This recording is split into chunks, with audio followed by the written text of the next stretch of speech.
Why don't we begin this meeting as we always do, and we'll recite the Pledge of Allegiance. I pledge allegiance to the flag of the United States of America, to the republic for which it stands, one nation, under God, indivisible, with liberty and justice for all. Thank you. So this is a special meeting that has been called. We have 3 items on the agenda today, but before I get to those agenda items, I will start, as we do every meeting, with public comment. I know this is difficult given the remote nature of the meeting because of COVID-19. And while the emergency order issued by the governor allows for this meeting without public comment, I wanted to try to find some way to do that. And so what we put in the meeting notice was a request for written comments via email no later than noon today.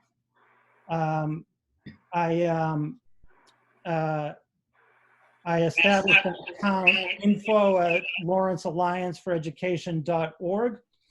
And as we do these remote meetings this month and then into April, I guess today and then April, and conceivably May, that will be what we will do. Public comment can be sent to info@lawrenceallianceforeducation.org. As long as it's received by noon of the day of the meeting, what I will do is I will read those public comments into the record in accordance with our time limit that we have established.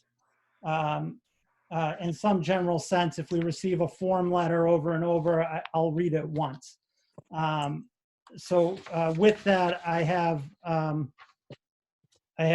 3 messages that were received for public comment. So the first is from Maria Gomez. What is going to happen with our children's education and grades? I honestly think that when it is okay for our children to go back to school, they should go to school through the summer and at regular school hours. I honestly don't care about summer right now. I feel that pools, beaches, and outdoor water parks or places like indoor play areas is a no-go for myself and my kids. I will continue to practice social distancing. School is much more important. I hope this is a consideration for all parents and Lawrence Public Schools. That was sent by Maria Gomez. I'm just trying to go in the chronological order. I have one with the subject concerned parent from Jenny Alvarez. Good morning, all. Hope this email finds you. Well, my questions are simple. Why isn't there a plan for our students on IEP with learning disabilities? 2, how are parents responsible to teach their students without any structure or guidance from the teachers, schools, or districts?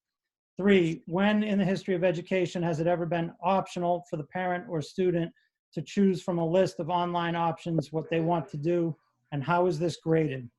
4, why aren't teachers being held accountable to maintain or continue an educational curriculum for their students? 5, according to my 3rd grade teachers from the Leahy School, as of 3/24/2020, they had not received any instructions to follow from the district. How is this possible? 6, we knew this was coming and that it was only a matter of time before schools were closed. Why didn't the LPS system prepare to send their students with homework assignments and packets to help their parents have a plan to follow? And even if they were not prepared at first when school closed, they had a few weeks from school closing, so we were given our Chromebooks to prepare a plan for their students. 7, I have copies of the emails, books, and documents sent home with the students from the charter schools and schools in other cities. What makes us different? 8, why aren't teachers assigning at least books to read on their library online and holding students' families accountable to complete their work and use it as a grading system so that you have something to scale their performance while we get back to school. 9, there are plenty of assignments that could be given to each student to work in from home: science projects, essays, journal entries, math worksheets, especially if teachers are still being paid their salary during this process for support. We, the parents, are not only home without a job, any possibility of income, or any resources, trying to figure out how we are going to survive the next couple of months, and to also be held accountable to teach our students blindfolded without any structure or guidelines from the teachers, schools, or district is completely unfair. I will be more than happy to provide images of the conversations on Class Dojo with the teachers, as I have reached out to 9 teachers, and the few that did respond still until this day don't have a plan. The only suggestion made are to follow LPS website and visit some free websites to pick from to work with our kids. Again, no structure or plan of action. Thank you, Jenny Alvarez. Marianella Rivera. Members of the Greater Lawrence Education Justice Alliance are demanding that you refrain from any decision-making on the budget and spending plan for the Student Opportunity Act. The pandemic has severely limited stakeholder input from the 80,000 plus citizens of Lawrence, which is required under the law. In addition, the meeting you are currently hosting today is inaccessible to LPS families struggling with homelessness and access to technology. Public comment has been restricted to email, which makes participation in this meeting inaccessible and inequitable for our community. GLEGA hosted a community forum which revealed the following priorities for the spending plan, and we demand that you integrate them in the plan. 1, fully equipping our schools with additional mental health professionals, including counselors, trauma behavior specialists, and social workers. Increasing the number of SPED and ELL educators to support all students. 3, lower student to teacher ratios for all classes across the district by hiring additional teachers and support personnel. 4, support arts education by ensuring all schools have access to music, art, and/or dance. 5, attract and retain the highest quality educators by paying competitive wages that reflect the additional teaching hours in LPS. 6, diversify the teaching staff by developing a strategic paraprofessional and student pipeline. 7, take over and fully fund the college and the high school program. Take over and fully fund the college and the high school program at the conclusion of the current program. 8, develop and promote high quality enrichment opportunities. 9, acquire and provide access to modern technology to promote learning in the 21st century. 10, work with nutrition vendors to provide higher quality, healthy food and snack options for students. 11, provide relevant professional development to staff to support a more inclusive school with strategies to embrace culturally relevant pedagogy. 12, collaboration with teachers, students, and parents on new curriculum resources that focus on project-based learning, not just test preparation. 13, less funding toward test prep and testing, more learning. So I will just say that we also received a number of messages to our individual accounts that were essentially a petition form of the message sent by Dr. Rivera. So I just want to put in the record that we received a number of those from the Greater Lawrence Education Justice Alliance. So again, for the meetings during, while this emergency order is in effect, we will take public comment via email received at noon before the day of the meeting, directed to info@lawrenceallianceforeducation.org. With that said, I will move on to our business for this meeting. We have 3 parts today: an LPS school closure update, a Student Opportunity Act update, and a turnaround plan update. I will turn it over to the superintendent for the LPS school closure update, and then I will take questions and comments from LAE members. Superintendent? Thank you so much. So as we all know, the governor extended our closure to May 8.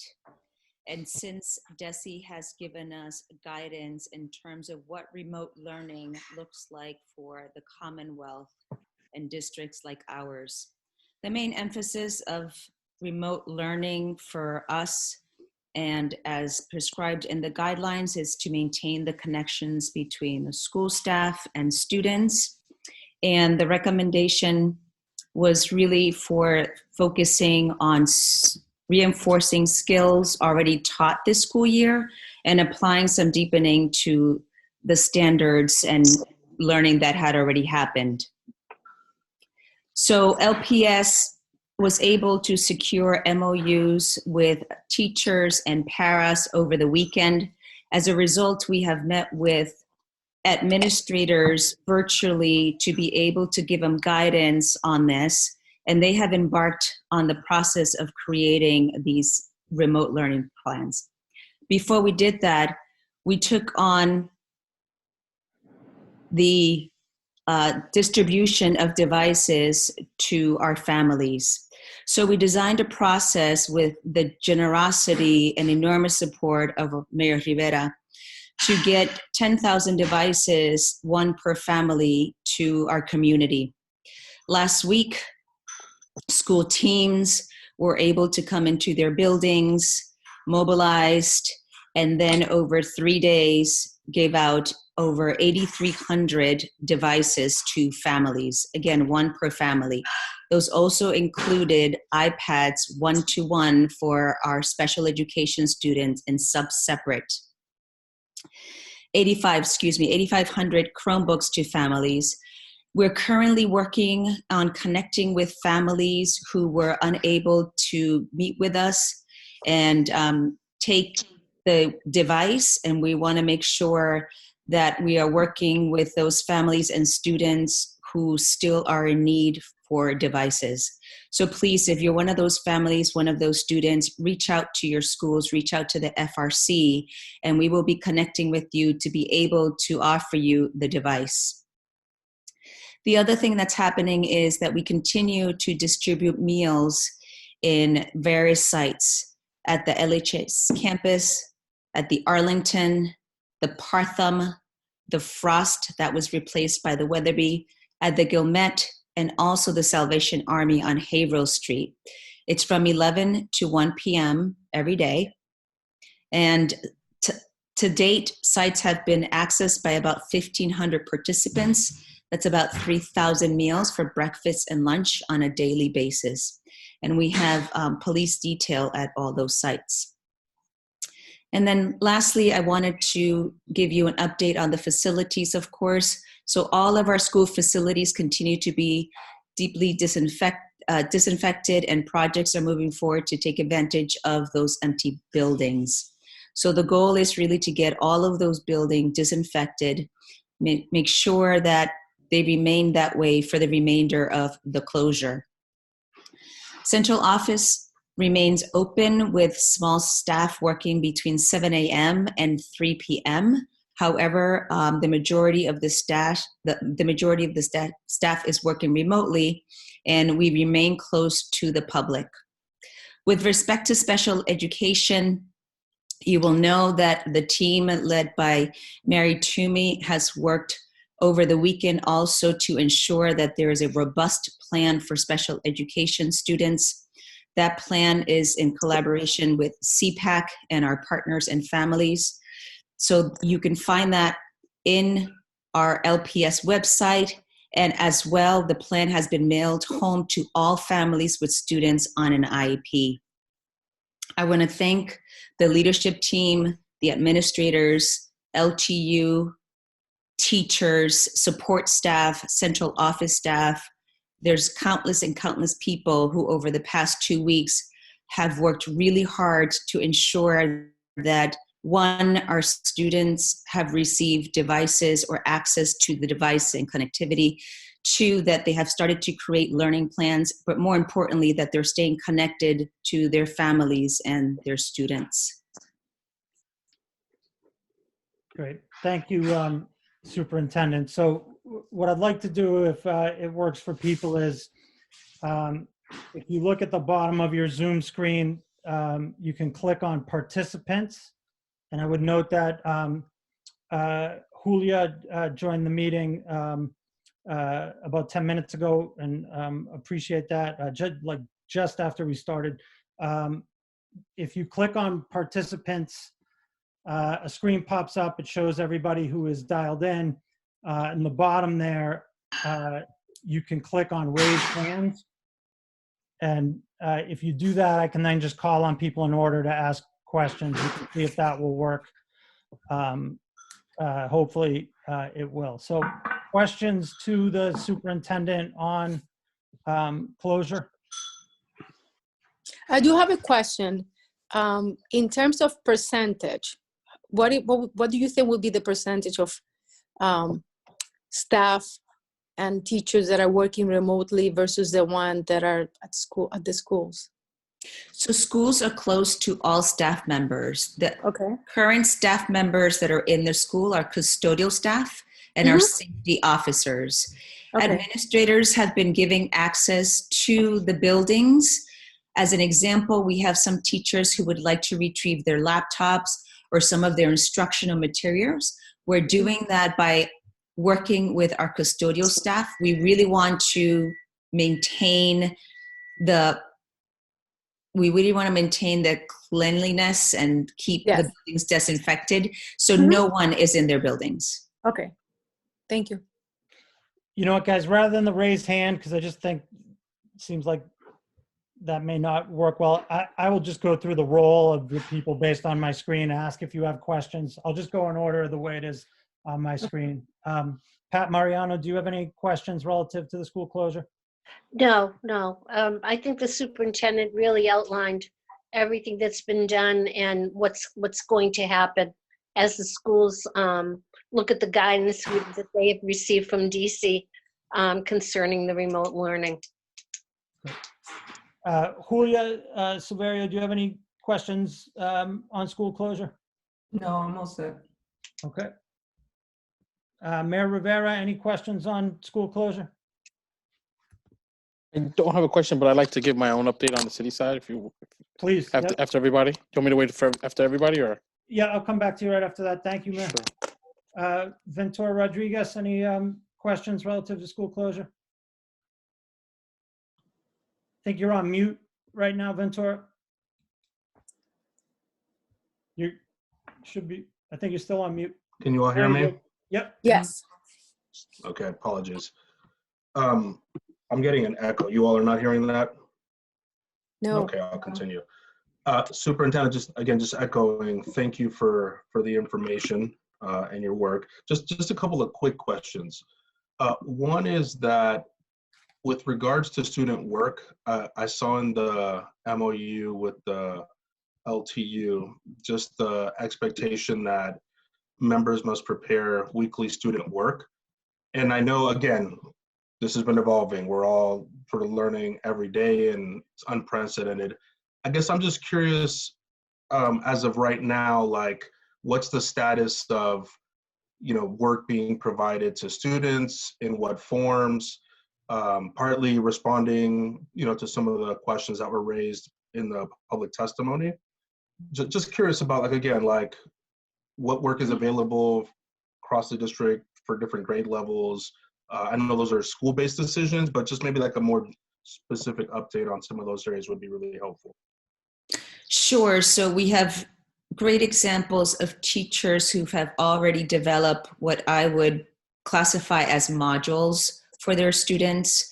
And so I do want to go back to saying that because we just developed the MOU over the weekend, school-based teams have only had 2 days to be able to come together and start their planning. But our teachers are hard workers. They've been thinking about this for a long time now. But again, the first step for us was really giving our students and families access to technology. And so that took us a week to do, a few days to do. As I had mentioned, the closure started on the 13th. It took us a week to develop a plan. And with the generosity and support of the mayor, he supported us acquiring the devices and we deployed every device that we had. Up to date, we still have 800 high schoolers that do not have devices or who didn't come to us. So now this week, we're going to be very tenacious about contacting all of those students and asking, hey, did you have a chance? Do you have one already? How can we help you get access to that? So until we have some assurances that our student have a device, it's really hard to plan for remote learning because, as you know, that's what it's going to require. Ventura, thank you. any other questions? No, I'm good. Thank you. Okay. Jess Anders, questions? Yeah, I guess it's a little bit more of a comment maybe, and it's also in response to some of the questions raised during the public comment period, which I think are very valid. I completely understand that this is kind of an unprecedented event, and the pivot that it has required of us is enormous. And I know that teachers have been working really hard to both on the, kind of operational, like how do we get, and administrators too, how do we get students access to technology, and then how do we develop the plans and curriculum for the remote learning. I guess my comment would be that I feel like in a situation like this, we can never communicate too much with people. And I think that just as I'll tell you my experience as a parent over the last couple of weeks has been that almost all of my teachers, my child's teachers have been in contact with me on Class Dojo, but that's been through their individual efforts, and there's not been a kind of overall communication from LPS about, this is, even to say, this is an enormous pivot for us, this is what we're doing, this is what's in process. First we're trying to get people technology, creating an online curriculum or a remote learning module is not like an easy thing to do, and we're getting people access to that, and we're helping teachers learn how to do it, and then they're going to be rolling that out during this week or that week or whatever it is. Because I'll speak as someone who has had to work full time from home while having my child at home here and trying to figure out the homeschooling thing and being able to give him sufficient time to even take advantage of the resources that were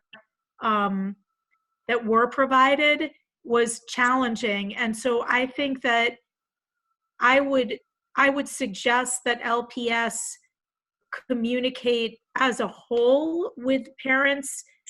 Maybe it doesn't have to be every day, but maybe it's every couple of days or every 3 days or twice a week, so that people know what to expect, because all of us are kind of floundering in a massive sea of uncertainty around all parts of our lives, and this is one important part. And so understanding that a structure is coming is helpful to being able to bridge the time until a more structured plan arrives with more of the support that you need. So I think that we should try and do that. That's just my perspective that I'd like to share. Thank you, Jess. Mayor Rivera, I know you want to update everyone relative to the city's overall response and how that relates to the schools as well. And I appreciate you waiting. I probably should have just had you and the superintendent each do that up front. But thank you for waiting. That's okay. I think what Jess Anders said is kind of important to. Just want to start there for the thing. This isn't unprecedented. This is something that we have not gone through as a country since the Civil War, where the federal government has been in emergency and the state governments have been in emergency, and the whole populace is directed to do a thing. And so this is super uncharted waters, and for everybody to begin with, when you're resource starved like the city is to begin with, it makes it very difficult to react to some situation. But I think we're doing the best we can. As you know, last night we had in Lawrence 132 confirmed cases of the virus. in Essex County was 653, and statewide it was 5,752, with 56 deaths. I think they announced a couple more, a bunch more today of viruses, and also a bunch more people have lost their lives. I say these numbers because people want to know them, but really these numbers are really not important. And the largest thing is that people should just stay home and make sure that they're doing those things to increase social distances. I think the numbers could be as high as 10 to 25 times that number in the city of Lawrence.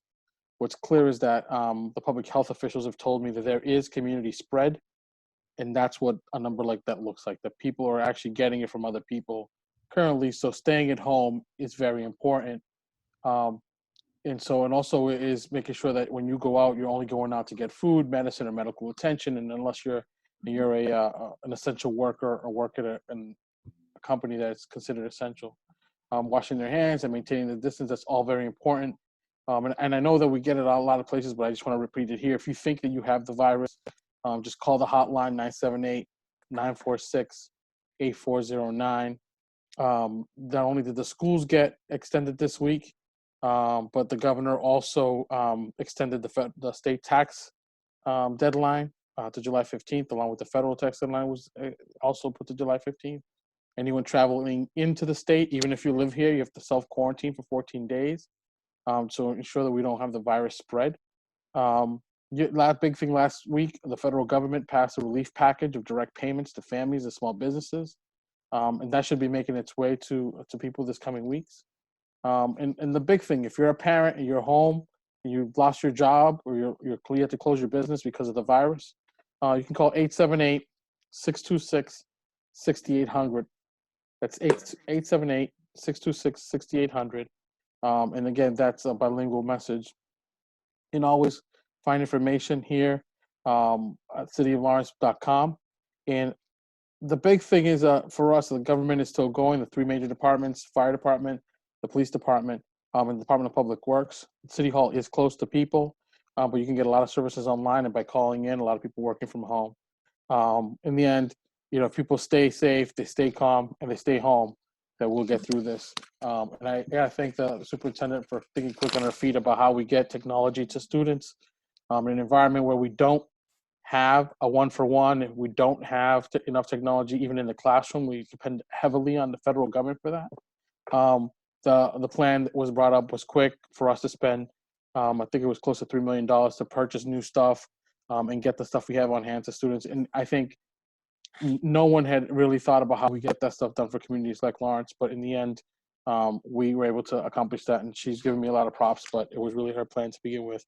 And the community, I think, was clamoring for us to get technology into students' hands. So thank you all for your patience through this. But I can't reiterate. People call all the time about what we're doing with S, what we're doing with Y.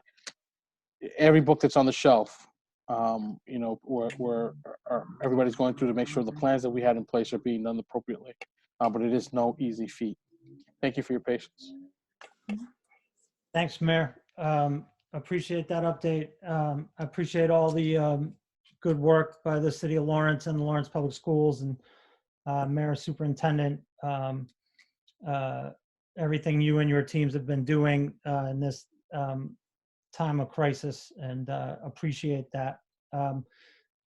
Joseph Trinidad, are you on the line? Yes, sir.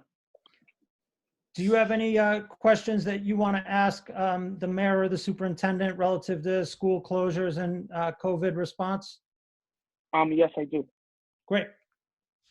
Go ahead. I was wondering, I know that this is a evolving situation and that the entire LPS system is still adjusted to this circumstances. But what does this closure mean for all students? I know that because we're in state of emergency, we have to really make up the time. But could LPS do, or what is it doing or about to do to prepare, for example, seniors to go off to college and just to transition to the upcoming next year? Thank you for your question, Joseph. This is a really important one for all of you high schoolers, and I can't imagine what the seniors and juniors are feeling right now with respect to graduation, specifically to the seniors, and then the juniors who are gearing up to do things like SATs and finishing important work. So the high school leadership team is meeting as we speak and have been to really think through some of these guidelines. The current DESE guideline is suggesting that we have our students across the district, not just for high schoolers, do a credit, no credit option.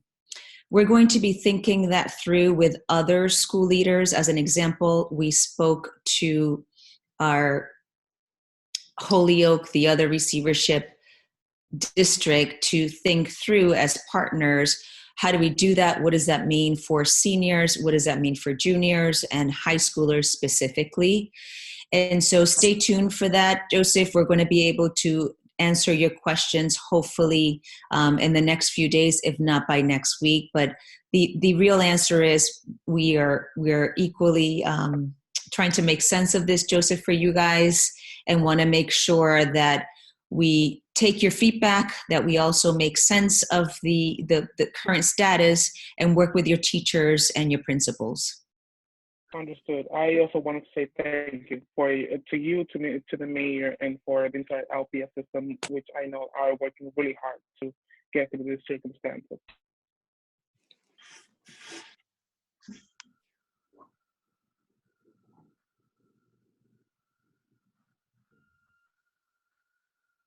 You're muted, John. Sorry. Thank you, Joseph, and thank you, Superintendent. I'm going to move us on to the Student Opportunity Act update. Within that, I do want to just mention at 4:25, so about 10 minutes ago, a message went out from DESE. I'm not going to read the entire message now, but we'll just say that as had been indicated in prior conversations and consultation with DESE, the April 1st date of submission for SOA plans has been essentially extended, or DESE is seeking to take up an extension. I don't think there's any expectation to have the SOA plan in by April 1st, and the hope is that the Massachusetts legislature will take action on that this week. That's the essential summary of the message from DESE, sent out at 4:25 today. But again, essentially, this is the written communication of what had been conveyed in multiple conversations over the past few weeks, that the SOA deadline would be extended. Not knowing when that new deadline will be, though, the superintendent and I decided to proceed with the hearing scheduled today so that we could hear from LPS on the outreach work, significant outreach work that they did and completed prior to school closure, and then completed and then continued with some virtual outreach relative to SOA in the community, that we could be briefed on that, and then also hear from LPS relative to proposed or suggested priorities for the application. So that would be the main focus of today's meeting, to get that briefing from LPS, ask our questions and give our feedback.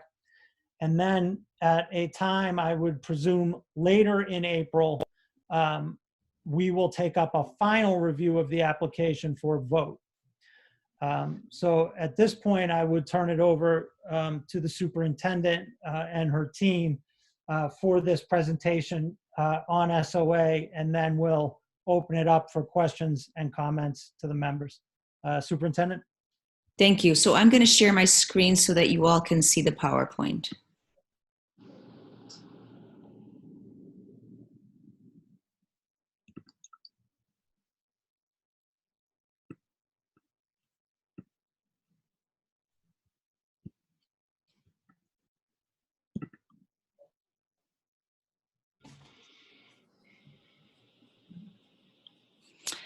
Okay, so I want to take you back to this opportunity. We had talked about this last time we met in early March. So as you know, Lawrence is going to be receiving just over $21 million in the Student Opportunity Act for next year. Oopsie. Hang on.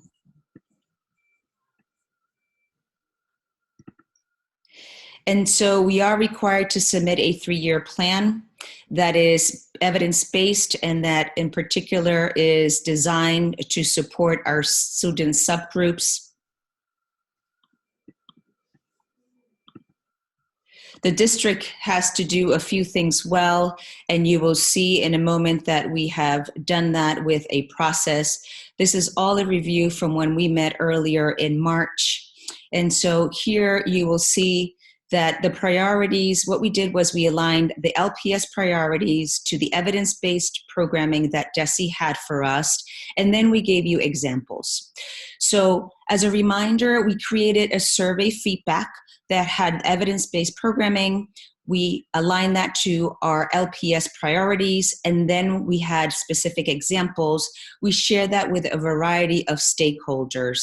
Here's the list of stakeholder engagement. And you'll see that the pre-March is before we close schools. It's an extensive list.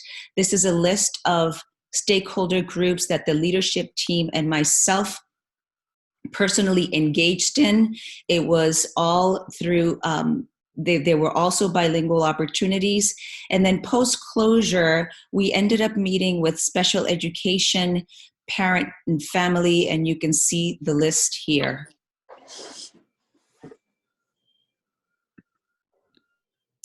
The summary of the stakeholder group. Here's your summary. High percentage of our teachers who were responding to the survey, followed by, of course, administrators, students, and then parents. I'll share with you now some results.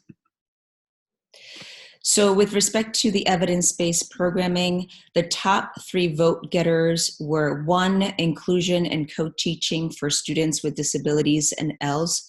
No surprise here, these are our top subgroups. So we heard a lot from teachers that they really have had success with the co-teaching pilot. We heard from teachers that they really wanted to get additional high quality professional development for both ELs and students with disabilities. Number 2, increasing the personnel and services to support holistic student needs. Examples of that we'll give you, but we heard over and over that our students need additional mental health, emotional health care supports from all grades across our system. And then 3rd, research-based early literacy programming in pre-K and early elementary. There, of course, were other votes for the other evidence-based programs. What we're going to be proposing includes the top 3, and throughout the year, as you can expect, that we will be addressing these things in some way or form. But specific to SOA, these will be the top 3 for us. So under the priority number 1, professional learning opportunities for developmentally appropriate research-based intervention for our struggling readers. Number 2, we're going to be offering culturally responsive and trauma-informed teaching practices. And lastly, assembling a literacy task on this issue of a comprehensive way of doing literacy across our district. This is priority number 2. This is back to the increasing of FTEs to address the growing needs of mental and behavioral supports. Examples of that include BCBAs, it includes social workers, it includes adjustment counselors at the high schools. On number 2, professional learning for staff related to the co-teaching we just discussed. Every single school that came to our budget hearings and that we talked about their school goals spoke really highly of the co-teaching model, and we want to deepen and expand that. And then lastly, designing and implementing a stabilization team to address, again, behavioral and mental health needs. Our last priority is on engagement, and the three big ones here will be collaborating with our community partners to increase the skills and capacities of our families. We talked about LFIS being an incredibly impactful initiative that we launched last year. Number two, expanding programs that help our families navigate the schools with the educators and building those networks of support. And lastly, expanding in the enrichment opportunities in our schools offered by our community members.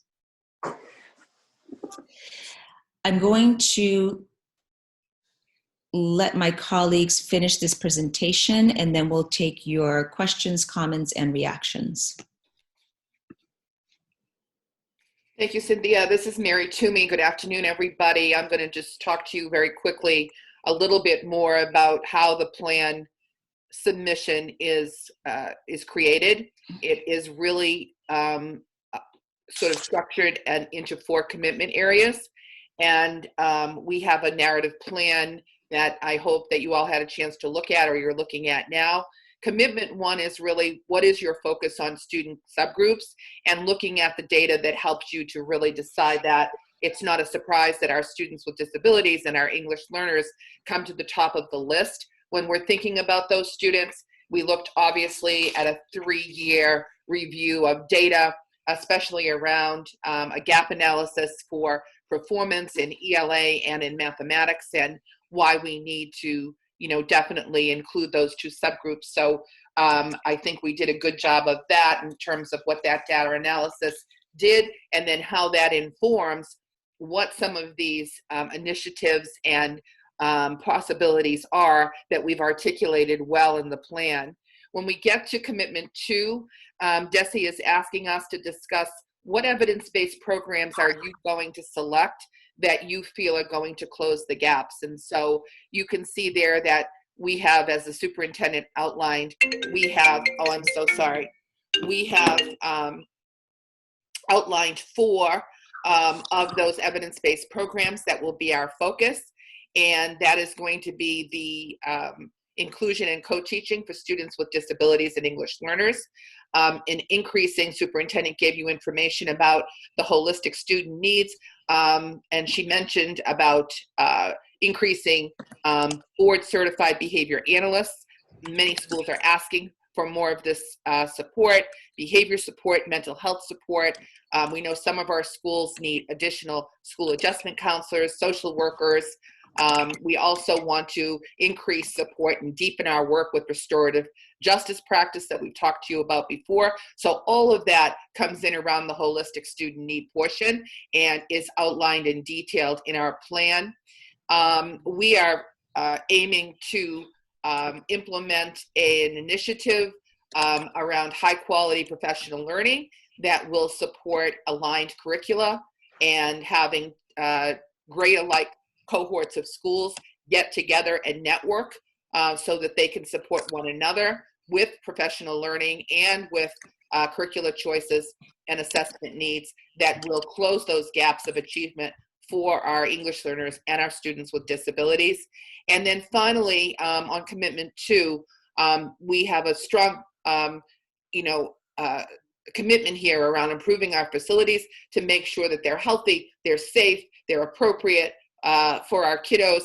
And you can see, details about some projects that we're really excited to be able to leverage as a result of these resources, that will really support making those things happen.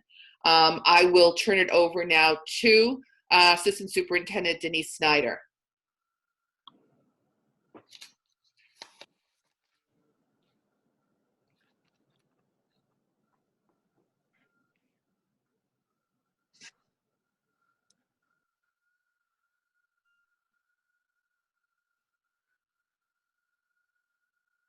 Denise, I'm not sure if Denise is muted or not. Sorry, I was muted, so sorry. All right, so commitment 3 is all about measuring our outcomes. DESE has provided a number of metrics that we'll use.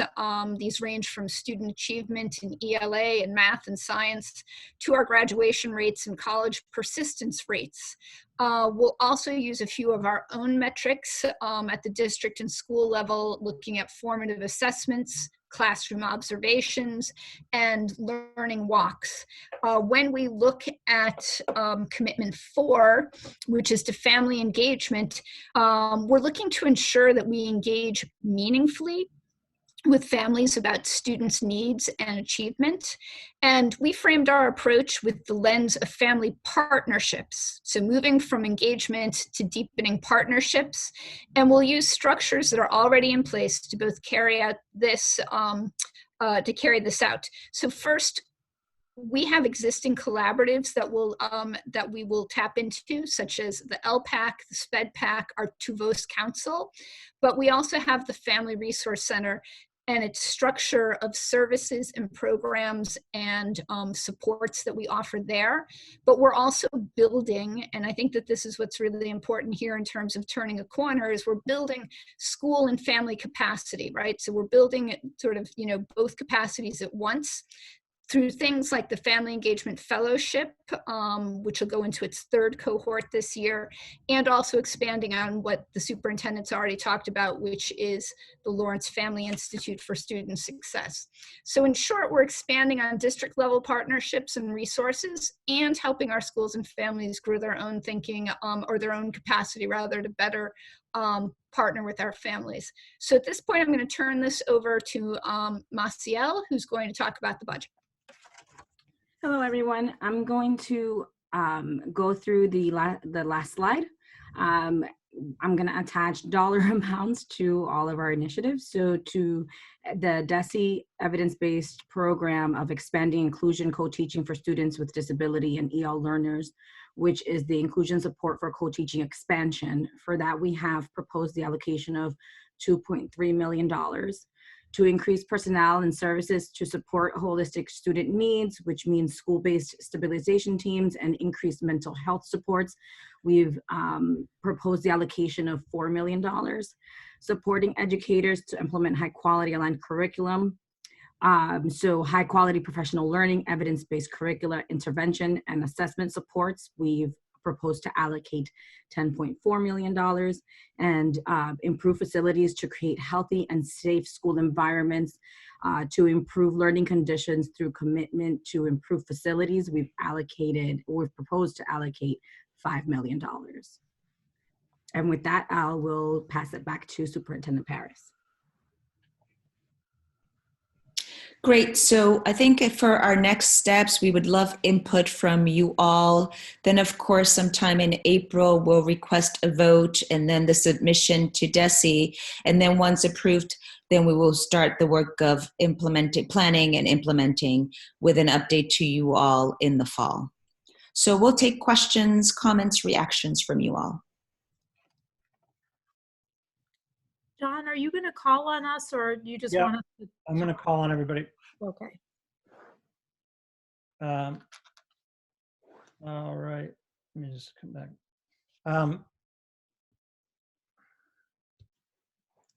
Pat Mariano, any questions or comments?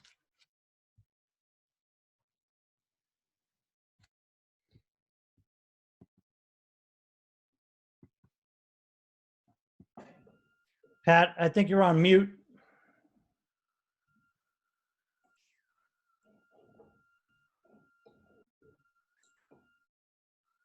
Hey, Pat. Yeah. Am I okay? Yep, can hear you now. Okay, I'm sorry. I took some time and went through the document, and I was really impressed with the work that went into it, and I believe how the needs of the district have been expressed in this document. I'm particularly pleased with the inclusion co-teaching model. I think in the past, and when we talked about inclusion, what we would do is, assign a para to a room, and that would be the support that the classroom teacher would get.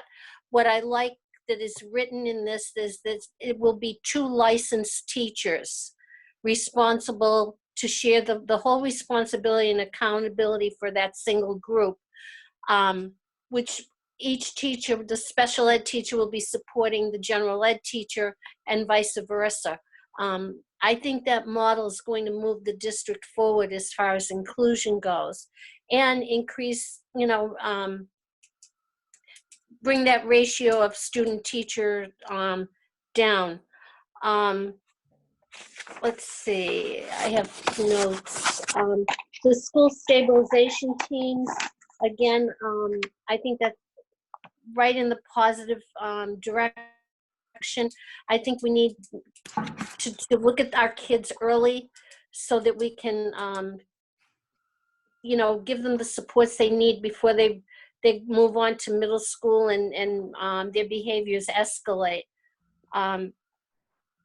So I was very, very glad about that. The increase in counselors, social workers. So I think I'll let other people respond, and then I'll come back with a few other notes. Okay. Jess Anders.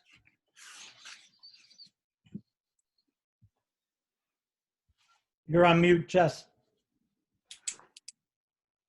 Okay, sorry about that. Okay, I have a couple of questions. So, like, clearly we don't have this as a paper copy in front of us, and I can't control the screen or scroll back and forth, but I would like to see, it would be important to me in this document for LPS to indicate how that is responding to the priorities that were expressed as part of the community input process. Like, I want to see the correlation between those two things. In some cases, it does seem obvious. Like, there's a clear there's a clear community priority around sort of mental health supports and supports for English language learners and SPED students. And I feel like I see that reflected in the document, but it's more difficult for me with the absence of having either the paper in front of me or the ability to match it up on my screen, because I don't have the presentations to scroll through them on my own. Like, how do I want that spelled out for us in terms of how the priorities that are chosen respond to the community input that you've gathered so far. Jess, this is Mary Toomey. I'm going to jump in if that's okay and help out with that. If I can ask the superintendent to move the slides back, because she's driving the slides. And if we go back to the part of the beginning of the slideshow where we showed you what the results were from, that information. So starting on this slide right here where we are, this was just the first question that we asked around, could you prioritize which DESE evidence-based programs you think are most appropriate? And so we're showing you that 1, 2, and 3 came up to be the top vote getters here, but we also felt that 5, supporting educators to implement high-quality aligned curriculum, really went with 3. And so in our narrative, after we sort of hammered out draft after draft, we put those 2 things together. Then if you look at the next slide, again, and I know that, you saw these slides today, and so it's hard to follow. But Superintendent, can you push us to the next slide, please? Thank you. So now we're looking at that priority 1. So looking at equitable standards aligned curricular and instruction for all students. These are 3 out of 12 that folks had a chance to choose from in their survey. And so these are the ones that came to the top. And it's these particular initiatives that is what's focused on in the plan for this priority. And so the way we're all talking about commitment 2 here. So commitment 2 is where these priorities live, right? 1, 2, 3, and 4. And so everything is happening under commitment 2. It's a little bit complicated, and to be honest, it took us a while to dissect everything that the plan was asking. that's why we wanted to explain to you the 4 priority areas. And now we're in this, this next one around student achievement. Can we go to the next slide? And then we're looking at, one back. Let's look at 2. Support services. These again, 1, 2, and 3. These are the top 3 vote getters in terms of what all the stakeholders, hundreds of stakeholders looked at and gave us back for feedback. And this is showing you, you know, exactly what they said around this particular one, talking about the mental health support, the at-risk students, the need for social emotional. This is what they're telling us it was more needed. And this is what we addressed in the plan.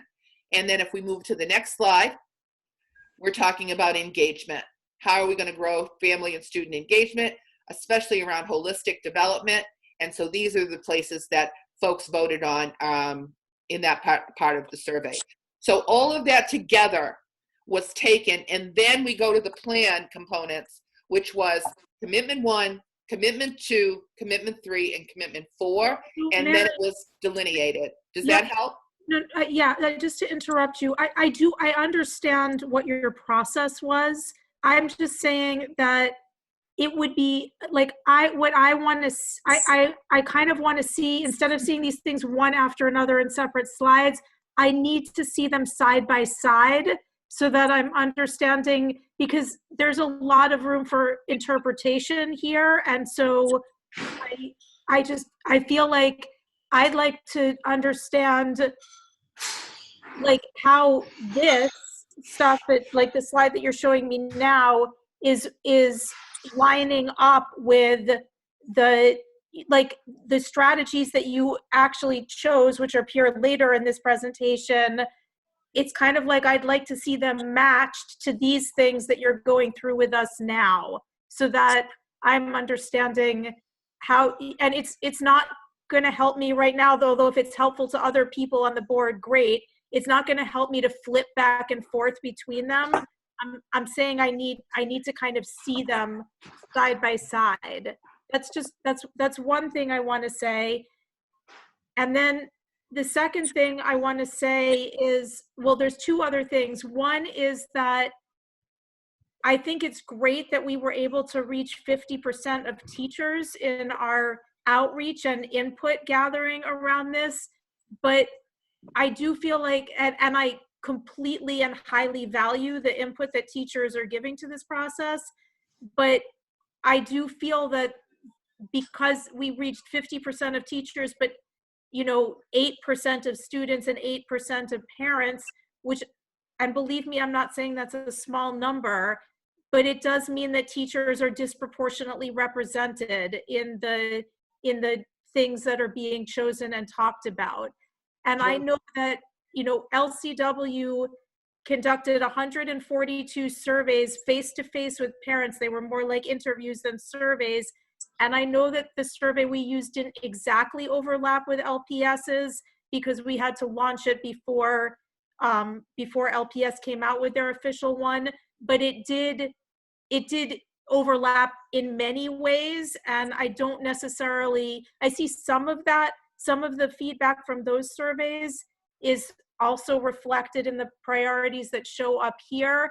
But when you look at the documents I forwarded last week to LPS, there's a lot more emphasis on support for families and helping families build relationships with each other, ESOL classes for parents, other things like that. And I feel like I would like to see that input. Like I'm glad that we have some time with the timeline being extended, because I'd like to see that input incorporated in here, and I'd like us to do a little bit more outreach with students and with parents in particular, because I feel like they're somewhat underrepresented in our sample group. Just beyond that, I wanted to ask a question that really piggybacks right off that. So I'll come back to you if you have more. But my understanding, just hearing this presentation, was that teachers are 50 percent of respondents. It's not 50% of all teachers. Am I wrong in that, LPS? Are those percentage of respondents or of all LPS population? Respondents from the group that Right. we engaged. And how many respondents were there total? I have the percentages, I can get the numbers for you. Okay. Yeah, if we could get the hard numbers, that would be helpful as well. And I would, I guess I would bear in mind just two pieces here, but, in the last meeting, we had a conversation specifically about asking questions about why we didn't distribute the survey or try to broadcast the survey to all families. And then, second, understanding the hard numbers, really important here.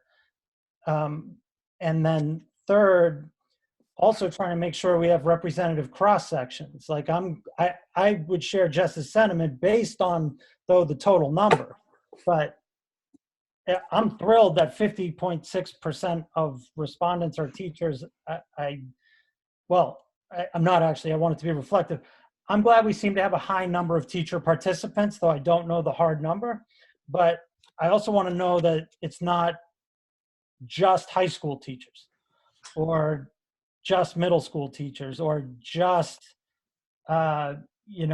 sort of typical strand teachers. I want to know that it's teachers who reflect the cross-section of all of our teachers, the same way I want to know that the students and families reflect the cross-section of all our students and families. Because that's the only way to have real actionable information to work with. So to start with the hard numbers would be great, but then also to understand any relevant cross-sections within the respondents.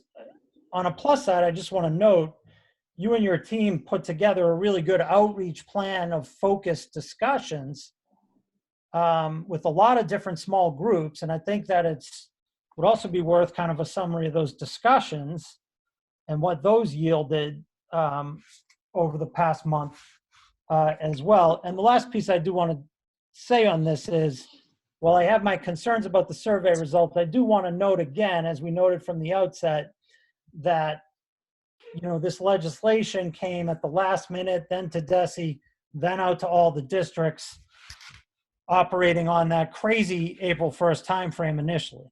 And so I'm not trying to undercut the hard work of LPS to this point, but I do think we need to, I would echo Jess's sentiments, look really closely at who's responded and who hasn't, and where we've missed voices under these difficult circumstances.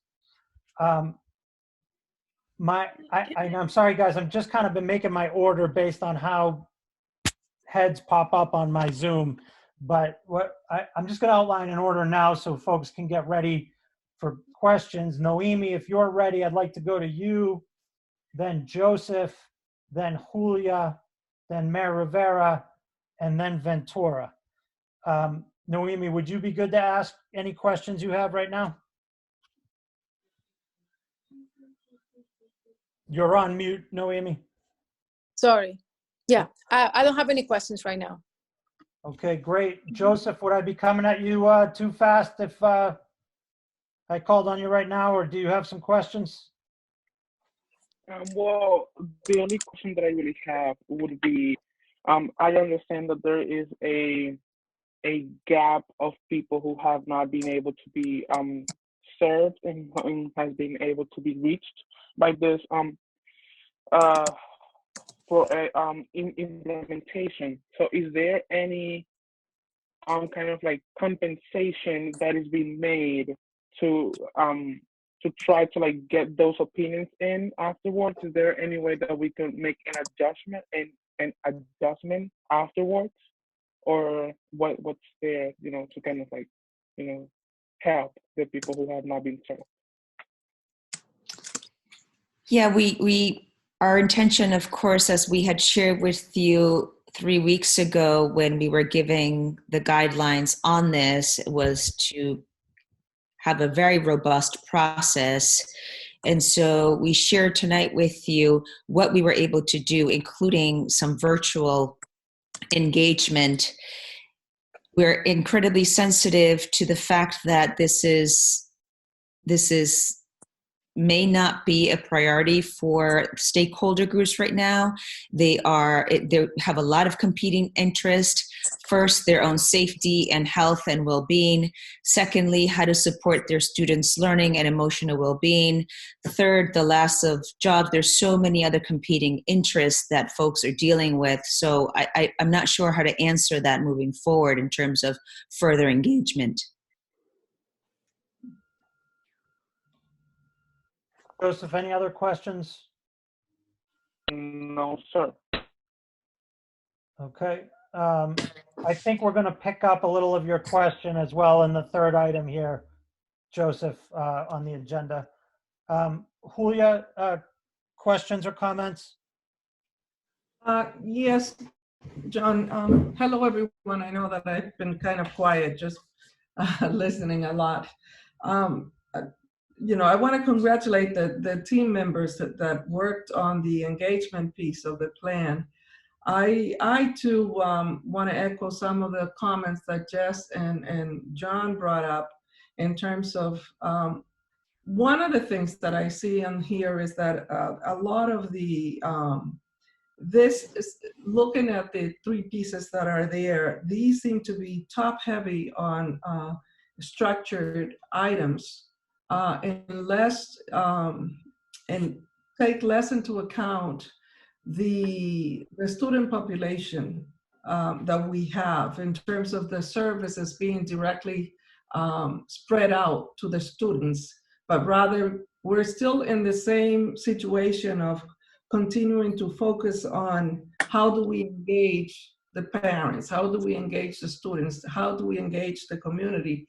And by this time, I think the Lawrence Public Schools should have that under wraps in terms of by looking at things that have worked in the past and said, okay, this has worked, this is how we got these parents engaged, how can we get them more, how can we continue to do that rather than utilize the monies and the resources that we have to continue to find new ways, because that means more money that is spent on resources rather than on the subject matter on hand.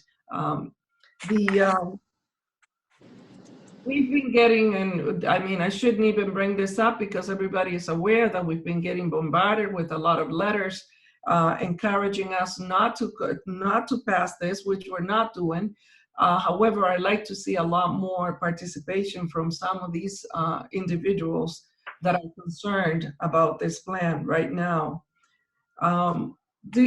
Spend more money in diversification of staff. That has been one of the things that I have continued to bring up, and I think this would be a great time to be able to use some of the resources to do that.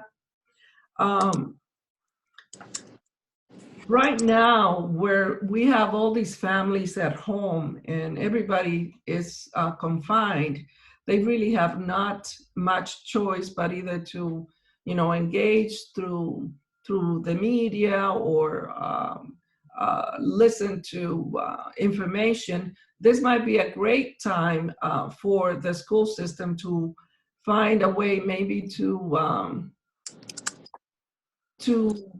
engage the parents via Channel 8 in the city or via robocalls or different ways that we can approach people. This would be a perfect time to be able to get more input. When I look at the respondents, we have 73% of school administrators and teachers. Of course, we're going to get a higher response on that end because they're already at work, they're already in the system, so that this is why we get such a high response. But we need to be to find out from the students, okay, how can we engage you guys more into participating in these surveys so that we can get the information that you need, provide you with the educational tools that you need. So my comment is that I'd like to see more of the services spread out directly, being given to the students rather than on the research aspects of it and on the continued hiring of professionals to guide us and never coming out with really direct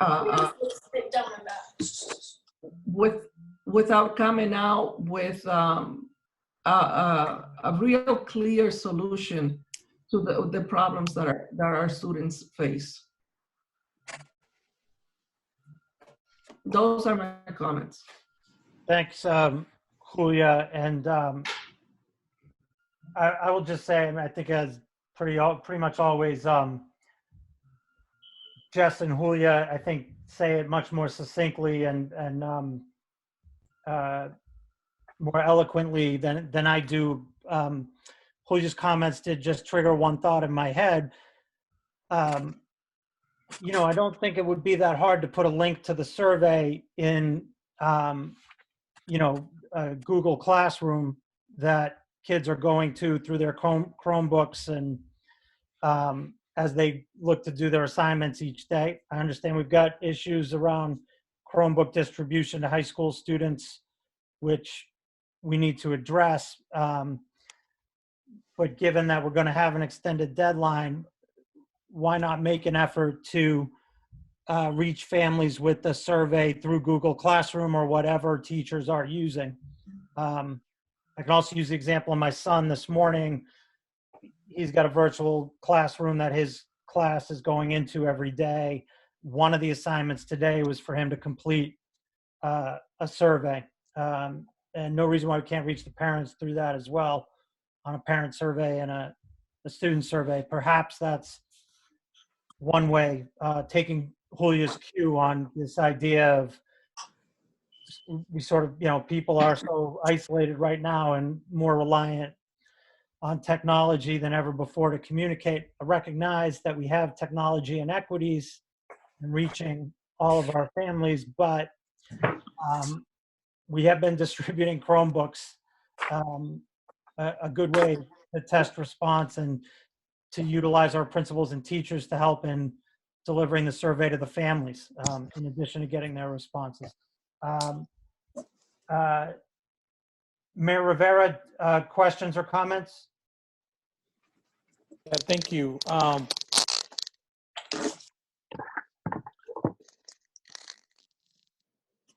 Again, I think that Desi asking us to figure out how to spend $21 million, $21.7 million over 3 years in what basically was 3 months was setting us up to fail. And, you know, I continue to say that because it took them 5 years to figure out how much they were going to give us. And they wanted us to figure out how to spend it in such a small amount of time. So I got issue with that because this is inevitably what was going to happen. I said at the last meeting, people were going to feel like voices were going to be missed. We knew that coming into this because of the salt time. I think we do have an opportunity here with the DESI date change to get some of that input, specifically. I know people are clamoring to get it for students. I'm not that interested. I would like to really get it from parents. I know people, we got enough from administrators and enough from teachers. And I think that to get more input from parents would be helpful. And I think because people are kind of stuck and they are worried, trust me, we get the calls more about, you know, how people are going to live day to day than we get about, you know, what's going on with the schools. And so there is a concern out there, but there might be an opportunity to engage them in a way. So I'll introduce something in a second, but Superintendent, can you go to the budget page 1 second?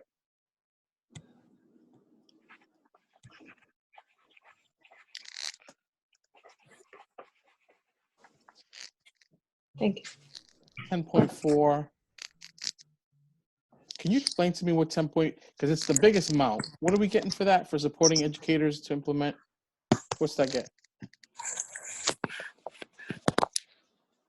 Sure. So supporting educators to implement high quality alignment.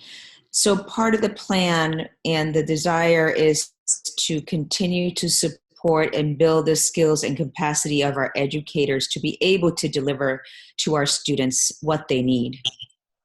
So this is back to supporting our teachers with everything that we talked about: trauma sensitive schools, restorative justice, literacy skills, math skills, all of the things that our teachers need and crave and desire to be able to appropriately support and engage our students. And Superintendent, if you'd like me to jump in, Mayor, this is also where we would be considering some new curricular adoptions here. So, new text-based adoptions, resources for kids, getting them in the hands of all our students, and most especially our ELs and students with disabilities. So those, district-wide adoptions of curricula are expensive because on the front side, there's usually an investment of teacher materials and resources that are one-time investments that don't have to be reordered year over year. The other thing that I want to add here about this is that this money is, as per DESE guidelines, intended to build skills, capacity, and sustainability over time, right? So I think this infusion is incredibly important for us to make sure that our teachers have those skills, because this has to be sustainable over time. So John, can I jump in and say something? So Can I finish my? Yeah, oh, sorry, Mayor, go ahead. That's okay. So I just want to make sure. So is there, I know that there's a line for FTEs, but is there an FTEs expected in the expanded ELL and disability and English learners? Is there going to be is there going to be FTEs in there, or all the FTEs for this plan bucketed in that one line? Yeah, there's going to be FTEs included in expanding the inclusion. The first two that you see here, those will be in the form of FTE. Okay. So I think what Jessica was asking for, how these align with the surveys, and now what I think is important for me, because I'm, how this aligns with what we're going to spend on them, is this idea of a matrix that says, the top thing that was surveyed was X, we're going to do Y, and this is how much money we're going to put into it. I think that my assumption was that there was going to be FTEs and all these things, but I think that when it comes to this money, the spelling out that we are actually going to spend $4 million, 4.1 million, I think it's a 4.4, to increase personnel, but we're also going to spend 2.3 million, and in there we're going to increase some personnel, and the 10.4 million is really about how do you get the materials into every, I'm saying, like, I think there's a level of granularity that could be helpful to improve to get buy-in for the plan, knowing that there's going to be new FTEs in the first two is really helpful to me, because I don't see how we can do inclusion and support for ELL and disability students with disabilities, unless we have the cash and we have people to do that. And so I think that would be very helpful. So this matrix idea to get to what Jess wanted, but also at the end of it, get to a line that says, well, we're going to spend this much money to get it. That would be a great, and it's not going to be easy because there's a lot of moving parts to it, but it'll be helpful to get a full breadth of it. And to complicate all of what I said at the very beginning, I'd like to make a motion that we use this time, and willing for, whatever discussion, use this time when students are out of school to do one last effort to reach parents and students in whatever format the superintendent feels is important to inform this project. Because even though DESE hasn't passed the rule that they're going to extend the Student Opportunity Act after the current date, there's no way they're going to be able to hold us to that, and there's no way they're going to be able to hold us the money back. So I'll give you an example. They've been messing around to push the the date whether or not we can give people, charge people interest for not paying their taxes on the right date. We just said we're not going to do it.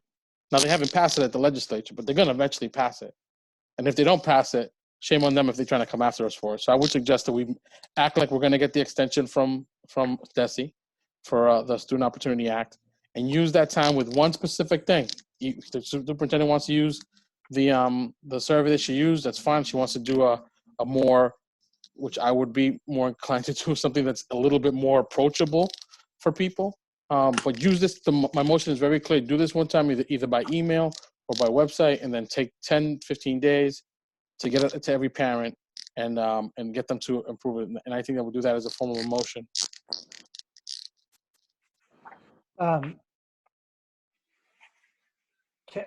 So we have a motion to I second that. I would second that, but I want us to discuss a little bit. yeah, well, I want to finish with everybody getting questions on the SOA. I also I am in agreement with Mayor Rivera, and I'm happy to make it a motion. I don't know that we need a motion and a vote to ask LPS to continue outreach. If Mayor Rivera prefers it to be a motion and a vote, I'm happy to go that way. John, the only thing, I don't know how to other way do stuff in this environment as a committee. I know some people maybe sometimes see it as a harsh thing to do. Yep. I was a city council for 4 years. I've been doing, this is the only way I know how to do stuff in government, is to make motions and pass them and get support for them. That way everybody's clear about it. And then, by the way, we can also get people to say, hey, I don't want that to happen. Okay. And then it'll fail. But I'm sorry, it's the only way I know how to act. Julia's smiling because she knows what time it is. We've been doing this for a long time. I think I don't think anybody's in disagreement. Let's just do this, Mayor, if it's okay. Let's finish this round of questioning and then take your motion. Does that work? Okay, great. Mhm. So let me do this, because I'm going to come back to everybody on a second. I know we've had a couple of members indicate they have second go rounds on questions. Let me finish with the first go round, and then we will come back and go in that same order. We still have Ventura left. I do want to, let me just read directly from the message from Commissioner Riley sent this afternoon. Again, it's just a portion because it's a fairly long message, but we recognize that the Student Opportunity Act of 2019, SOA, set April 1 as the date for submission of SOA plans. We also recognize, however, that the legislature is taking up a possible extension of that deadline, and I anticipate that action will be taken later this week. Out of respect for our legislators and their work on Beacon Hill, I am asking you to strongly consider holding off on submitting a plan until the legislature addresses this issue. I can also just say that in briefings and multiple conversations with DESE, who has been in constant dialogue with the legislature, the Education Committee and Education Chair specifically, that it has been indicated. I think nobody wants to make an assumption here until the legislators vote, and so you can never have complete certainty. But it's certainly been indicated to us that an extension is going to be approved. I don't know what the length of the extension will be, but then we also clearly have this message from the commissioner today saying that DESE understands that districts aren't going to make this date for submission and should understand that they're going to get additional time to finish the process. All right, I just lay that all out there so everybody's fully informed. Ventura, do you have questions on SOA for the district? Can you all hear me? Yep. Yes. Great. I think I'm going to save my questions at this time, largely because they're probably going pretty far into the weeds. And I really agree with the sentiments expressed about using this time to be able to get additional feedback I assume that once we get the additional feedback, it may impact a little bit of what's in the current plan. So I'll just defer and wait until, if there's a new revised version to get into more detailed questions. Great. So I'm going to come around for anybody who has a second set of questions, additional questions or comment, and then we will take up the mayor's motion. Pat Mariano, any additional questions or comments? Well, yeah, I just have a couple, and I agree with what's been said thus far. But what I think we need to note is that for years we've heard that the district needs more mental health services for kids, more culturally appropriate materials, more help for SPED and ELs. And I believe, it's important to note that those were addressed in the draft plan, and to the credit of the district. If I could just read one portion that says, culturally responsive pedagogy is a student-centered approach to teaching in which the students' unique cultural strengths are identified and nurtured to promote student achievement and a sense of well-being about the student's cultural place in the world. I think a lot of what we've been hearing for years about what the district should be doing has been addressed in the plan, and I just want to thank the superintendent for doing that. Could there be other items that people would want to see addressed in that plan? Who knows, maybe. And this is a good time to poll the families. But I think a lot of what we've heard for years has been addressed in the draft plan. So I just wanted to make note of that. Thank you, Pat. Jess Anders, second round of questions or comments? Yeah, I guess I just want to, a few things. I definitely want to come out strongly on what's on the mayor's sort of amendment of my original suggestion. And I think the way he proposed it would be really great and useful because, for instance, the fact that we're spending $5 million of this money on improved facilities to create healthy and safe environments, and believe me, I'm not saying that our schools don't need $5 million and 10 times that of investment. I don't see right now, without a little bit more of a roadmap, how that matches up against the priorities that are expressed so far. Secondly, I do just want to say that I understand that in some ways the district is seeing this as one-time money, and so they're looking for some ways to spend it that quote unquote increase capacity or get us some new materials or curricula. But what this is sort of a first allotment towards a greater total allotment that's going to be coming annually to Lawrence and other cities that are in similar situations. And so what I think we ought to do is create a real roadmap of the kind of capacity that we want to continue to see. And so I'd like to see more of this in the mental health supports and the inclusion support and the support around SPED and EL, and in thinking of that holistically in terms of family engagement, right? Because if you're supporting the English language acquisition of the whole family, you're going to get farther with supporting the English acquisition of the students. And we have initiatives already in place within LPS that are offering ESOL for families, for instance, and I think that is a place that you could look at creatively effective and better investment in that. So I do want to get into the weeds a little bit in terms of how these things are going to play out. And I think we need more information about that. And then I absolutely positively second what everyone else was saying about using this time period, even if it's just another 3 weeks that we have, to get more parent and student input into this. And whether, I know that we just saw something around arrangement with the paras during this time period, right? I feel like we could utilize paras to maybe do some phone surveying of parents, especially as they're probably more likely to be bilingual than some of our teachers are, and the teachers are working hard on adapting curriculum and staying in touch with students right now.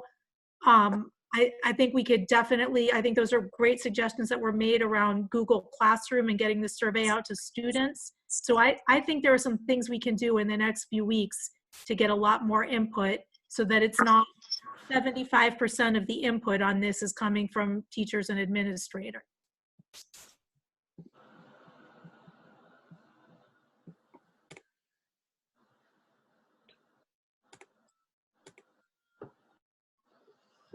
You're muted, John. You're muted, John. Can't hear You you. gotta start again. Sorry. I said some really brilliant stuff and I'm not sure I'm going to remember it. I'm going to put a proposed motion in the chat room for people to look at. I'm going to continue to go around for the second round of questions and concerns, but I want to give us something to at least work with. And obviously, Mayor, if I'm not capturing the intent I'll let you know. of your motion, then we'll scrap it. But let me Okay, let's see. put that in there. Okay. Joseph Trinidad, do you have a second round of questions or comments? I think that the only thing I would like to say is that this is a well done plan. It was meticulously, I can see that it was meticulously planned. So congratulations to everyone who worked on it. And the only question that I have would be, is there anything that the people who organizes this kind of survey is doing to avoid the gap of people who are not being reached? Is there any things that are being done in order to reduce the amount of people who is not being served? So Joseph, I think you're asking, I'm unclear about your question. I'm sorry. I think he's asking, what are we doing to reach hard to reach families and students? Yeah, what can be done? For Sure. example, like implementing this earlier, maybe before kind of like what can be done next time. Sure. So again, with respect to the timeline and all the input and feedback you all have given us, as a reminder, we were giving these guidelines in this task about 4 weeks ago, and halfway through the process, we entered into a crisis. So I hear you all. I hear the need for additional feedback. I'm sensitive to the nature and the actual place where families and students and teachers are. We are happy to design additional opportunities and come back to you all with that. Understood. Thank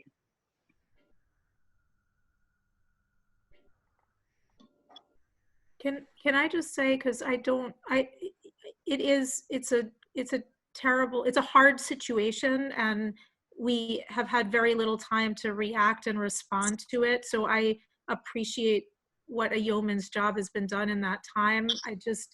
I do feel there are gaps here, and I do think we can do something about them. So in order to have enough time to do that, should we put a time frame around you guys creating a plan for some additional outreach during the next, because it's not a very big reprieve that we're getting. It's a 3-week reprieve. Can you check the motion that John put in the note? That way we can just, I think there's some information in there, Jessica. Julia, do you have a second round of questions and comments? No, I think everything that needed to be said has been said, and I think our feelings in terms of where the resources should be spread out are very clear. So I agree that we should take this opportunity and get more input from the parents and students. Thanks, Julia. Noemi, any additional questions or comments? I just want to, echo what everybody has been saying, that although I feel that the direction in which, or the priorities that have been set reflect some of the previous conversations that we have had and the needs of the school district, the fact that we have received emails from the public, it may be indication that we need to be more intentional about reaching out parents and be more out in the public, because there is still this perception that we're not doing enough.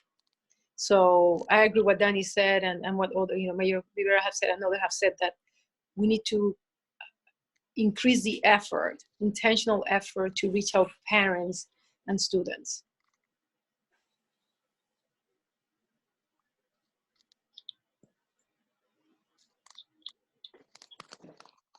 Mute.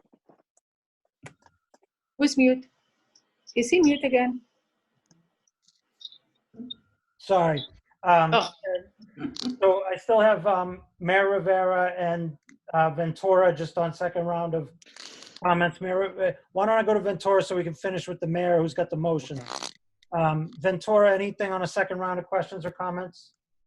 No, I'm good, thank you. Okay, and Mayor Rivera, second round of questions, comments, or discussion on the motion? Yeah, two things. One is I want to be clear, we all got a bunch of emails. There was an organized campaign. I would say to you that the percentage of actual parents in that is not as high as we might imagine. But that's no reason not to take the time that we are having now to go out. Well, actually, that helps us engage parents in a more thoughtful way, so that when we get criticized from outside, we can say, hey, you know what? We didn't have enough time. Desi gave us, a heartbeat of a time to get it done. And we did the best we could. We took this crisis time to make it better. And then we did. And so we can keep going from there. I'm going to be shocked if we don't get close to where we're at with the priorities. The second thing is, I want to just be, it cost $3 million to do the laptop program we did for kids. So to see $5 million in an effort that's supposed to go over 3 years for facilities for healthy and safe school environments, I think just want to make sure people are clear about it. That is a not incredible a lot of money, but if you think about, we were already spending Chapter 70 dollars to do technology things, and that was part of the report that came out, that we were, instead of spending Chapter 70 dollars in the classroom, we were actually doing it to spend it on infrastructure. And maybe that's a word that could be added to this line, because it's not just facilities, but it's also infrastructure. And so I think that's really, in order to make a modern classroom, not only do you have to have a teacher who has those trainings above, but I think you have to have infrastructure that costs a little bit of money. There's 2.5 million square feet of classroom. But lastly, I totally agree with the proposed motion by Chair Connolly as presented. Okay, is there a timeline on that? So I think that's a difficult issue. And Jess, I know you raised it in your last comments, but I personally have no indication from Desi how long the extension for SOA will be. And Superintendent, I don't know if you have any guidance on that. I don't know what the proposed legislation says on an extension. Desi hasn't ever indicated a proposed date or anything. We know that they've said we don't have to have it in tomorrow. We should anticipate an extension. But I know nothing on actual length of extension. We don't have any clear timeline right now. is there any estimate? Like, is there any even rough thing? Like, is this them pushing it out a month, or are they pushing it out till the fall? I think what John read to you all is hot off the press. It literally came out just as we were meeting.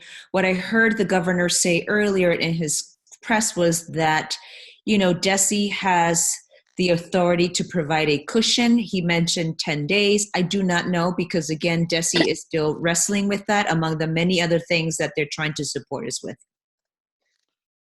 So, John, can I ask something? yes, Mayor.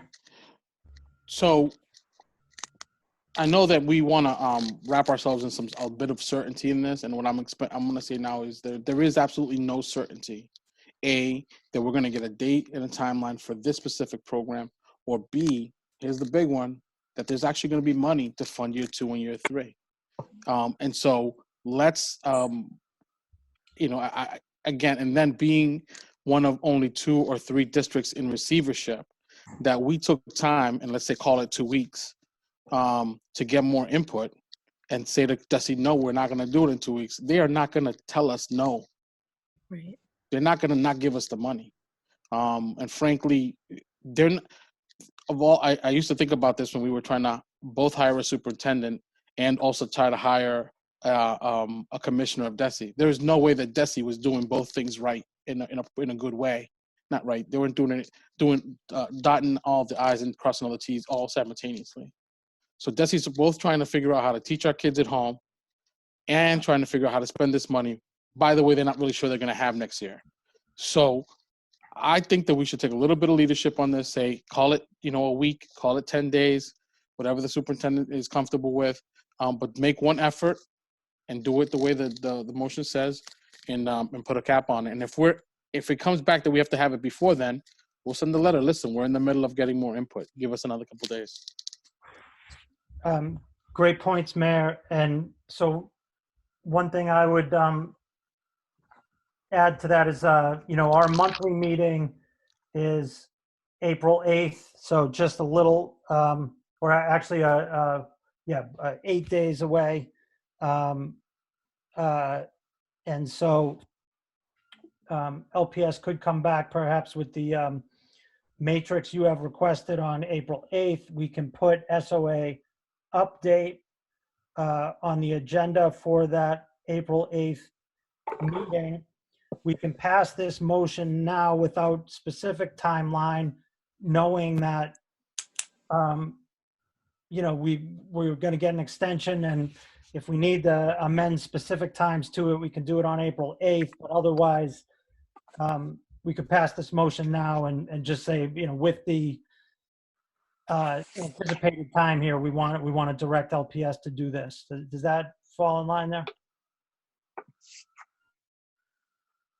Okay, so we have a motion from the mayor on the floor, motion to direct Lawrence Public Schools to continue Student Opportunity Act outreach to students and families in particular through an online survey, phone survey, and/or any additional means that will enable a representative sample of Lawrence Public Schools students and families.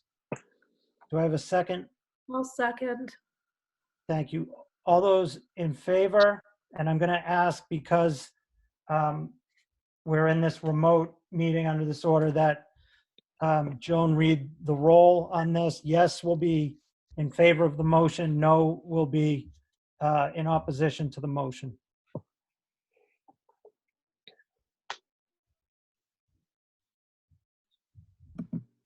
Okay. First, we'll start with Ms. Silverio. Yes. I'm sorry, I missed Mayor Rivera. Sorry, Mayor. Yes. Ms. Andrews? Yes. Dr. Rodriguez? Yes. Ms. Mariano? Yes. And Ms. Custodio Laura?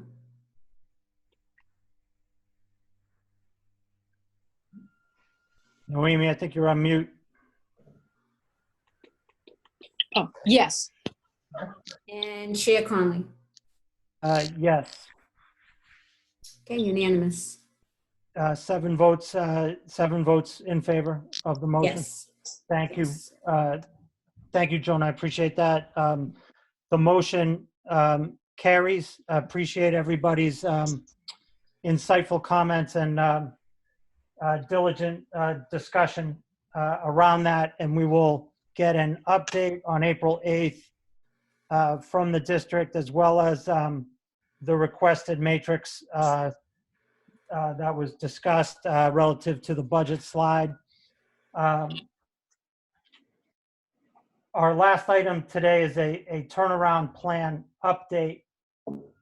And this is actually in a similar vein to what we just discussed.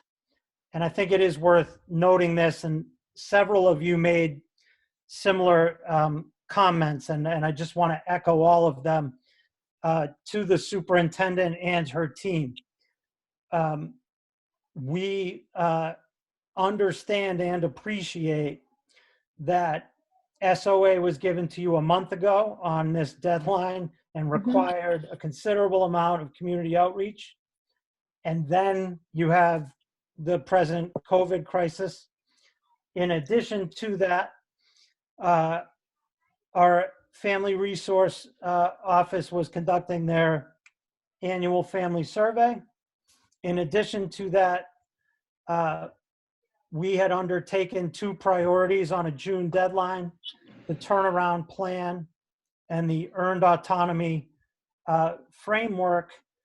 And in addition to that, LPS was at work on the coming budget cycle, which we will begin discussion on at the April 8th meeting.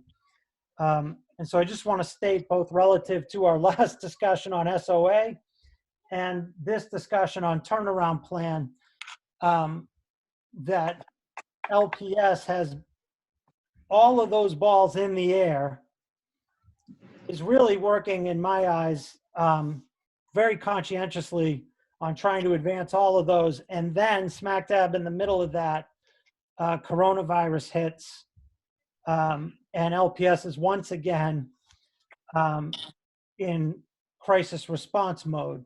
And I think I'd be remiss if I didn't throw into the middle of that that it's the second year in a row where there's been a major crisis. And I know there are 0 Laurentians which need to hear me say that, but it's worth, I think, stating it for the record.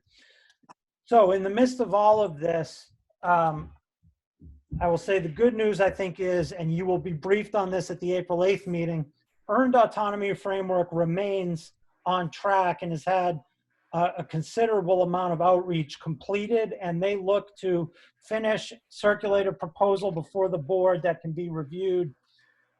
You'll get an update in April and a chance to ask questions, see a tangible proposal in May, get to offer feedback, and then hopefully vote in June on earned autonomy. That's on track, which is pretty remarkable given everything that's happened. With turnaround plan, a lot of the specialized outreach has been completed. However, I think why we have this on the agenda today is that the family and student outreach and all of the planned outreach that was supposed to largely be kicked off and completed in March ran smack dab into Corona. I can tell you firsthand that in addition to a weekly coordinating call, the superintendent and I were on at least like bare minimum 10 calls around this with consultants, with DESE, with LPS, and in our own discussions trying to keep this moving. We put at least sort of 2 plans out in consultation with all of these folks. I'd be remiss if I didn't mention Jess Anders' hard work on this as well as chair of the turnaround subcommittee, all around trying to complete family engagement and student outreach plan for the turnaround, which this board had said when we voted we wanted it to be robust under the Corona circumstances. We came up with a virtual plan And I think ultimately hit a point last week where we felt that with all the other balls in the air, SOA included, that we would be best off delaying the turnaround plan and beginning a late summer, early fall family and student outreach effort, robust family and student outreach effort, where much more of it could be conducted in person, than go with the virtual plan that we had on the table. That decision to delay it would necessitate a vote of this board, which we can take up on April 8th as a vote, but wanted to put before us for discussion today. The other option would be to use the FRC's family outreach survey in place of the family outreach done in person for the turnaround plan. I think that the feeling from everyone I've spoken to thus far, including myself, is that we would be better off with a delay and a robust outreach plan that can be done in person beginning late summer, early fall, which would, I think, delay a turnaround vote until November at the latest, potentially the October meeting. I'm going to ask the superintendent if she wants to comment on any of this, if I haven't encapsulated this well, and then I'll open it for discussion to the board. If I've missed anything or any pieces of that, superintendent.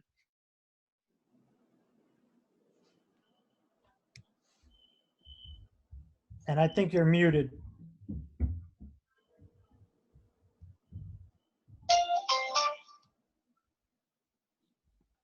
Sorry, no, I think you've captured both options here, and I'm looking forward to hearing the discussion.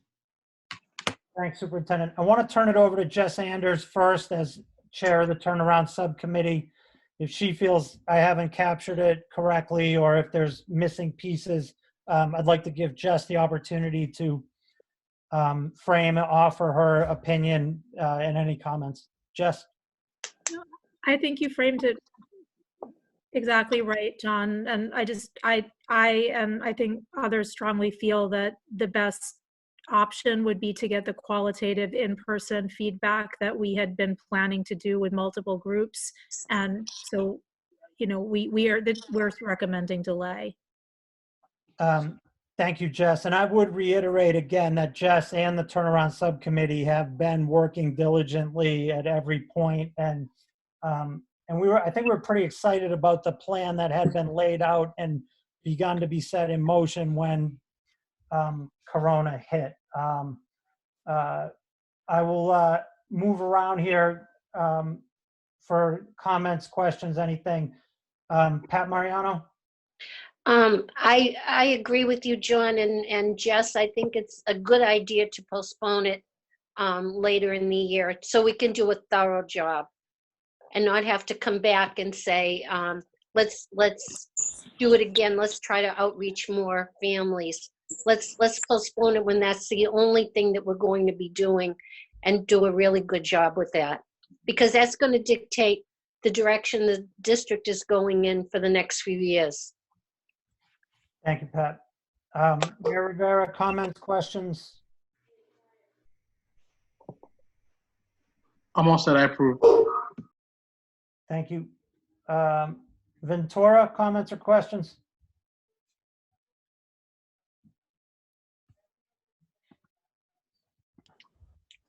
Ventura, I think you're muted.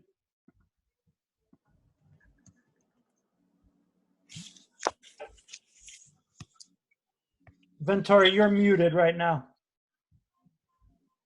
Yeah. Sorry, I'm trying to unmute on my phone and my computer separately. It's the only way I like to do it. So, no, but I'm good. I think the delay makes sense. Okay, great, thanks. Noemi? I agree too. So that's a very good idea, to give us more time to actually reach out to parents. Great. Julia? I agree, but I also want to highlight two possibilities that might happen if we get out of this coronavirus in a given amount of time. One of them is that families will probably be looking to go on vacation or doing something that they haven't been able to do because of this situation. And therefore, it would make it harder for us to reach the families in the summer months. And the second part is that maybe we could utilize, and this is something we can take up at the next meeting, the response. If we're able to get a good response now while people are home during this crisis, then that might be a good time as well to do this kind of outreach. Julia, thank you. That's a point very well taken. And I will, when the superintendent and I circle this week, we'll talk about the April 8th presentation on SOA and the possibility of using that additional outreach to also see if it can cover this turnaround plan and present back to the board at the April 8th meeting if that works with your approval. And I think just to add that when these families are being contacted for the SOA plan, the end question should be, we are going to contact you again for this other matter on hand, just so that they know that they will be expecting another contact from the school department. Right. Points well taken, and we'll get clarity from the district on April 8th on that. And I personally really love that suggestion. John, can I just comment on that? Sure. Just, Julia, just to clarify, when we said late summer, we were thinking, summer officially mid-September. So we were thinking more coinciding with the beginning of the school year, so that parents would be back. We wouldn't be doing it during summer vacation time. And then the other thing I would just say is I think your second point is worth exploring, just so that, again, to bring a little clarity to this, like, it seems like with SOA, we have a tool that is already a survey tool that will lend itself to some focused outreach during the next couple of weeks. With the turnaround plan, the consultants had more designed a group discussion process, a facilitated group discussion process. And that is going to be harder to implement with families during this time because it was geared toward interactive in-person group discussion. And I think that the Zoom capability and emotional bandwidth for that among our parent population is not going to be high. Actually, I just want to jump in here because we actually see that as the same exact process that we designed for SOA. I think we talked about this early in March. This is such a complex topic. And when we presented it to you all, it took a lot of FaceTime and back and forth discussion and honest, questions for you all to be able to make sense of it. So I would disagree. I think it's the same exact process designed for both things, for turnaround and SOA. I know that the motion right now is to create something simpler. I am not sure that that does justice to this plan as outlined in our narrative. So I just want to say that whatever we design between now and the next 2 weeks will remain a robust process, and we're going to do it virtually, but we're not going to take shortcuts because otherwise we lose the integrity of this. So to me, it's quite similar to the design of the turnaround process where we're going to be inviting people to Zoom meetings and engage them in a way that's respectful and thoughtful, and then get their feedback before they're able to take the survey. Okay. Well, we're going to have to see how that works out, I guess. Yeah, I think we'll need to see on that and look at a proposal on April 8th. I mean, my personal feeling is, while the level of detail on the SOA presentation we received at the first meeting was in depth and probably not easily convertible into an online survey, I do think there is a way to fashion an online survey which can give us a really good idea of student and family priorities that can then be made applicable to SOA and turnaround for that matter. I think it's a matter of sort of revisioning how we want to ask the survey and what we want to ask. So just my belief based on what I've seen. Yeah, we're open to that collaboration. So if anyone from this team wants to join us in the next few days to rethink that, we're happy to have you join. Great. I'm happy to be part of that, and any other LAE members, we can extend an invitation. I'll help too, John. Great, thanks, Pat. I'm happy to be part of it if I'm available. And I just want to reiterate that I would also suggest that even though the survey that LCW administered doesn't 100% overlap with the survey that LPS had designed, there is substantial overlap in it. And I think it would be fine, and I can go back and ask our organizing staff if they want to double check that with a couple of the parents we did survey. But if you guys wanted to use it as a part of this, not in replacement, but using those survey results and just eliminating a couple of the options that we asked that didn't appear on the LPS survey, I think there's still enough overlap for you to get a sense of what a lot of parents and students were most connected to. Thank you. Okay.